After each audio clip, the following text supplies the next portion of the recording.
সাবরিয়ার সম্পত্তিতে দেখা যাচ্ছে যে টানা বিক্ষোভ এবং রাজধানী বেলগ্রেড সহ বিভিন্ন শহরে জনগণ রাস্তায় নেমে প্রধানমন্ত্রী মিলোস ভুচিভিচের পদত্যাগের দাবি করেছে। মূল কারণ, নবী সাদ রেল স্টেশনের ছাউনি ধসে পড়েছে। একাধিক প্রাণহানি আর সেই ঘটনাকে কেন্দ্র করে সরকারের বিরুদ্ধে দুর্নীতি ও অবহেলার অভিযোগ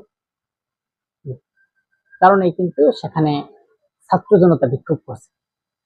দর্শক, আমরা এই সাবরিয়ার বিষয়টি আমরা একটা স্পষ্টভাবে একটা কথা বলতে চাই যে এই যে সাবরিয়ার যে প্রধানমন্ত্রী আছে এবং সাবরিয়ার যেখানে প্রেসিডিয়াম যারা আছেন এবং রাষ্ট্রপতি যারা আছেন, তাদের কিন্তু পদত্যাগের জন্য সারা সাবরিয়ায় কিন্তু এই ছাত্র জনতা একটা বিক্ষোভ এবং সমাবেশ তৈরি করেছে। আপনারা জানেন সেই বিক্ষোভ সমাবেশ সেটা একদল একটা বলা যেতে পারে যে বাংলাদেশে যে 24শে গণঅভ্যুত্থানের যে একটা শেখ হাসিনা পদত্যাগ করেছিল যে আন্দোলনের মাধ্যমে এবং ছাত্র জনতার একটা শ্রুতির যে মাধ্যমে, কিন্তু এটা কিন্তু দীর্ঘদিনের একটা ক্ষোভ থাকে। হঠাৎ করেই একটা ঘটনায় তারা ক্ষুব্ধ হয়ে তাদের সম্পত্তি এবং তাদেরকে বিভিন্নভাবে পদত্যাগ করার জন্য বাধ্যতা করা হয়।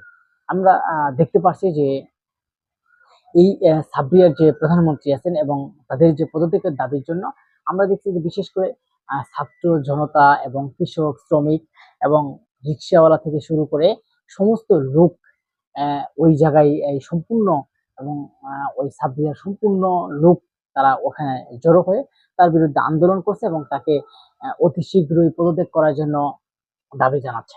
এবং সাবরিয়ার প্রধানমন্ত্রী তিনি পদত্যাগ করে নাই এখনো, কিন্তু পদত্যাগ না করে তাকে জনতাকে লাঠিচার্জ বা হয়রানি বা গ্রেনেড বা বিভিন্ন কিছু নিক্ষেপ করে সেটাকে দমনের চেষ্টা করছে। কিন্তু আসলে এটা কতটুকু গুরুত্বপূর্ণ, বা এই যে ছাত্র জনতা যে বিক্ষোভ বা সমাবেশ করছে সেটা কেন সাবরিয়া প্রধানমন্ত্রী পদত্যাগ না করে তারা এমনটা করেছেন, আর ওই দেশের ছাত্র জনতাই কেন যে হঠাৎ করেই তাদের প্রতি এমন আচরণ এবং ওই সরকারের পদত্যাগ করার জন্য চেষ্টা করছে।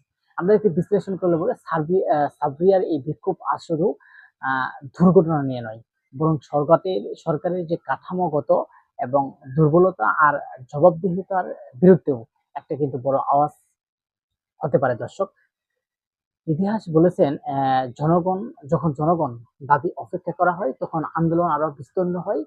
তাই সাবরিয়ার বিক্ষোভ যদি দমন করা হয় সেটা আরো বড় রাজনৈতিক সংকট তৈরি করবে। আর যদি সরকার জনগণের দাবি শুনে তাহলে হয়তো একটি নতুন রাজনৈতিক অধ্যায় শুরু হতে পারে। এখানে দেখার বিষয় হচ্ছে সার্বিয়ার জনগোষ্ঠী কোন পথে বেছে নেবে। এখন আপনারা দেখে দর্শক, আপনারা জানেন যে সারা বাংলাদেশ নয়, সারা বিশ্ব নয়, আমরা প্রতিটি দেশের একটা আলোচনা এবং সারা বিশ্ব নিয়ে যদি আমরা বলি যে আজ পর্যন্ত ছাত্র জনতার যত আন্দোলন হয়েছে এবং সারা বিশ্বের যত ছাত্র আন্দোলন হয়েছে, তারা যে কোনো একটা দাবির জন্য যখন দাবি করেছে তখন ওই দেশের সরকার বা ওই দেশের যারা দায়িত্ববান আছেন এমপি মন্ত্রী, তারা যখন ওটাকে দমন করার চেষ্টা করছেন বা তাদেরকে নিপীড়ন নির্যাতন করার চেষ্টা করছেন এবং তাদেরকে হয়রানি মামলা এবং পুলিশ দিয়ে তাদেরকে দমন করা বা সরকারের যে বাহিনী আছে সেই বাহিনীগুলোকে দমনের চেষ্টা করছে, তখন কিন্তু আন্দোলন আরো সংকট মানে এক পর্যায়ে বড় পর্যায়ে চলে যাচ্ছে। তখন আমরা একটা বিষয় দেখতে পাচ্ছি যে আন্দোলনটা আরো বড় আকারে ধারণ করছে এবং অনেক বড় আন্দোলন হয়ে যাচ্ছে। যে আন্দোলনের কারণে কিন্তু তখন তাকে পদত্যাগ করতে বাধ্য হতে পারে, এমনটা মানে এর আগে যেই আপনার আন্দোলন হয়েছে, সংগ্রাম হয়েছে, সে থেকে আমরা কিন্তু একটা বিশ্লেষণ করতে পারি। দর্শক, আপনারা হয়তো এটাও বিশ্লেষণ করতে পারেন, ছাত্র জনতা যেমন 24-এর যে গণঅভ্যুত্থান বাংলাদেশের একটা ছাত্র জনতা যখন একটা দাবি করেছিল, তখন শেখ হাসিনার বা এই সরকারের যে একটা পুলিশ ছিল তাকে ধাওয়া পাল্টা দিয়ে একটা শাসনতন্ত্র ব্যবস্থা চেষ্টা করেছিল যে তাকে দমন করা যায় কিনা এবং তাদেরকে আন্দোলন থামানো যায় কিনা, এরকম চেষ্টা করেছিল।